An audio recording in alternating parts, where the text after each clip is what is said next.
সবাইকে শুভেচ্ছা জানিয়ে শুরু করছি আজকের ভিডিও। তো আজকের ভিডিওতে আমরা আয়ত ও এর বৈশিষ্ট্য সম্পর্কে জানব। তো যারা আয়ত সম্পর্কে বিস্তারিত জানতে চান তারা ভিডিওটি দেখতে থাকুন। আশা করি এই ভিডিও থেকে আপনি আয়ত সম্পর্কে সুস্পষ্ট একটা ধারণা পেয়ে যাবেন। তো ভিডিওটি ভালো লাগলে অবশ্যই একটি লাইক দিয়ে দিবেন, আর ভিডিওটি কেমন লাগলো কমেন্ট করে জানাবেন। তো বন্ধুরা, আজকের ভিডিওতে আমরা এই বিষয়গুলো নিয়ে আলোচনা করব।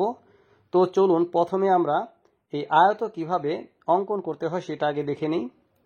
তো এটা হচ্ছে আয়তক্ষেত্র।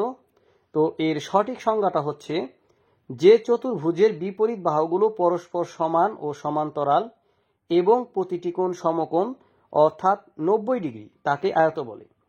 তো এখানে দেখেন, এখানে বলা আছে এই বিপরীত বাহুগুলো পরস্পর সমান। তো এটা আমরা অবশ্যই সবাই জানি, বিপরীত বাহু হচ্ছে এই বাহুটার বিপরীত হচ্ছে এই বাহু, আবার এই বাহুটার বিপরীত হচ্ছে এই বাহু। তার মানে বিপরীত বাহু পরস্পর সমান। তো এখানে যে জিনিসটা আমাদের জানতে হবে সেটা হচ্ছে এখানে কিন্তু আবার সমান্তরাল কথাটা কিন্তু আছে। এই সমান্তরাল জিনিসটা কি? সমান্তরাল হচ্ছে এই বাহু থেকে এই বাহুর যে দূরত্বটা আছে, লম্ব দূরত্ব, এটা মানে এখান থেকে এটা যতটুকু দূরত্ব, আবার এখান থেকে কিন্তু এই পর্যন্ত কিন্তু সেম একই দূরত্ব। তো এই যে দূরত্বটা আছে এই দূরত্বটাকেই বলে হচ্ছে সমান্তরাল। তো আশা করি বিষয়টা বুঝতে পেরেছেন। তো আবার এখানে দেখেন বলা আছে প্রতিটি কোণ সমকোণ। তো এখানে এই যে কোণটা যে তৈরি হয়েছে এই কোণটা কিন্তু সমকোণ অর্থাৎ 90 ডিগ্রি। মানে এখানে যে চারটি কোণ আছে, এই যে একটি কোণ, এই যে একটি কোণ, এই যে একটি কোণ আর এই যে একটি কোণ, এটা কিন্তু সবই কিন্তু সমকোণ অর্থাৎ 90 ডিগ্রি। তো আশা করি বিষয়টা বুঝতে পেরেছেন। তো চলুন এখন আমরা বাহু সম্পর্কে জানি।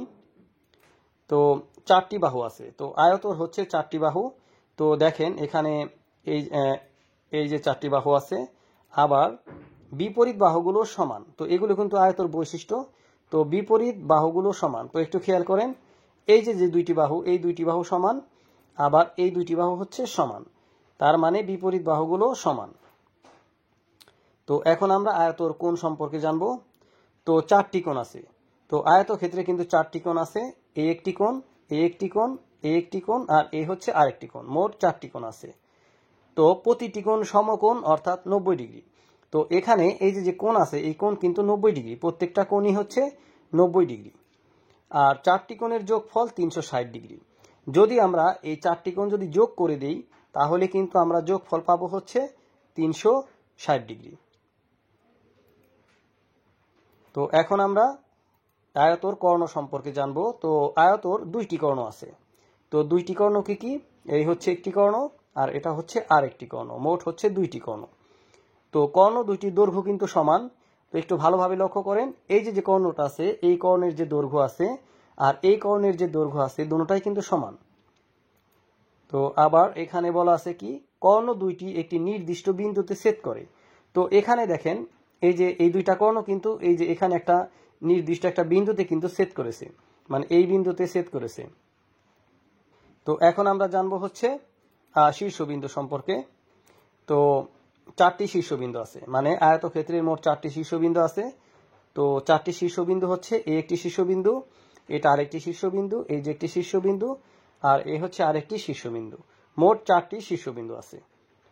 তো আশা করি আয়ত সম্পর্কে আপনারা মোটামুটি একটা ধারণা পেয়ে গেছেন।